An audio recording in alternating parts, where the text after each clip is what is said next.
Let us understand the structure of human heart in this video. As we all know that our heart is a four-chambered structure. Out of these four chambers, two are atrium and two are ventricles. The upper chambers, these are known as atrium. This is called right atrium. And this one is called left atrium. The lower chambers, these are called ventricle. Right ventricle and left ventricle. As you have seen in this figure, that wall of ventricle is thicker than wall of atrium, because the function of atrium is to receive the blood. They need not to apply any pressure for that. But ventricles, they push the blood. They have to apply a pressure. So to resist that pressure, their wall is thicker.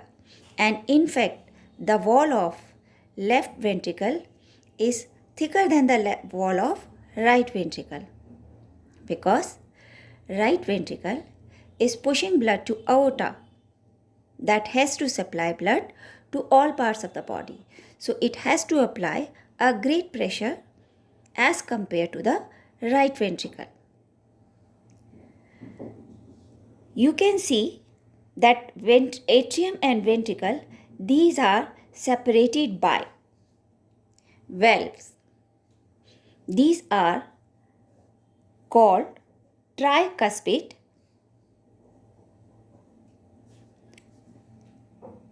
on the right side of the heart. Tricuspid valve, these are separating the right atrium and the right ventricle. Why these are called tricuspid? Because if we look at the structure in TS, we are going to observe three flap-like structure. So this is the reason this is called tricuspid.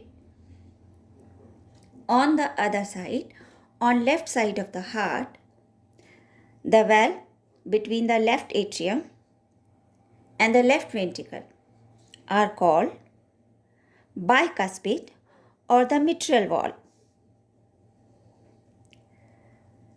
Bicuspid or mitral valve.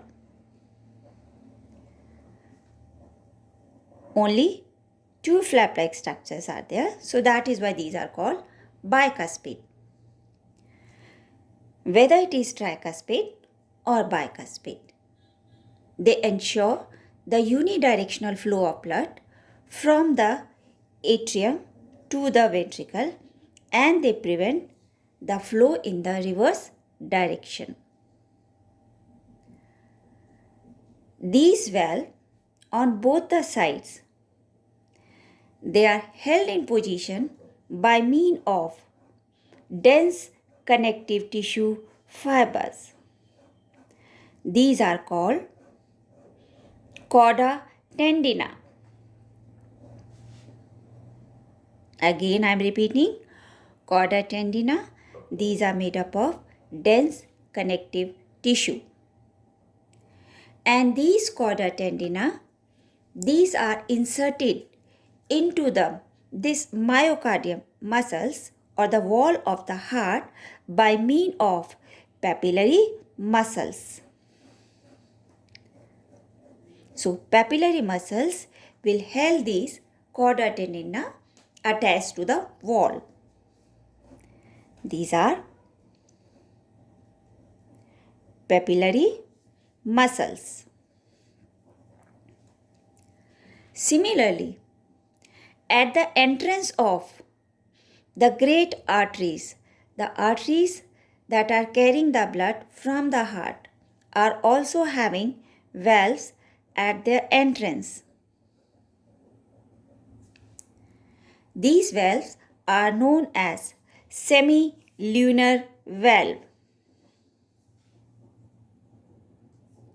semilunar, half moon shape. That is why these are called semilunar valves. So almost all these four valves, they are present at the same level. The divider between the two ventricles is the interventricular septa.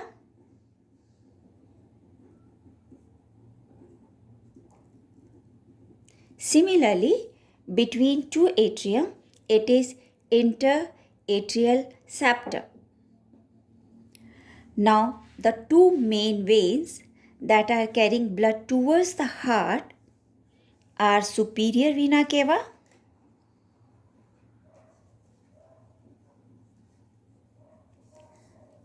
and this one is inferior vena cava.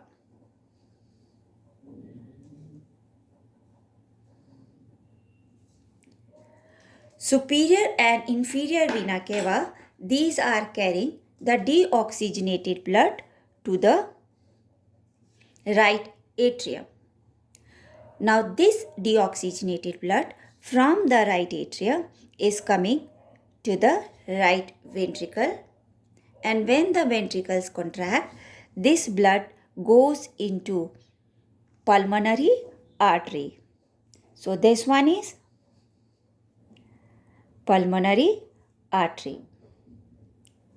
You can see this pulmonary artery is dividing into two branches, that is carrying blood to the lungs for oxygenation. In lungs, after oxygenation, through pulmonary veins,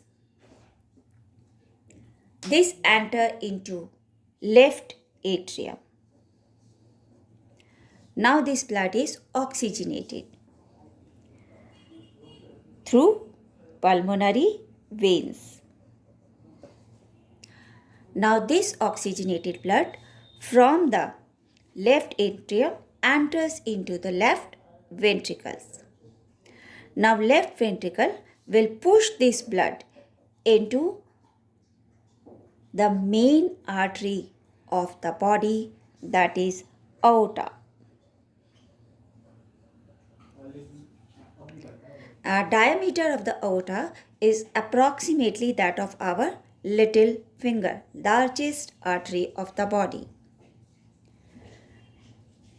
When our ventricle, they are pushing the blood into this major artery aorta, a pressure is exerted by the blood on the wall of this major blood vessel, and this creates our blood pressure, systolic and diastolic. So whenever we want to learn the structure of the heart, four chambers, main veins, main arteries, and the dividing chambers and valves, we have to learn about this.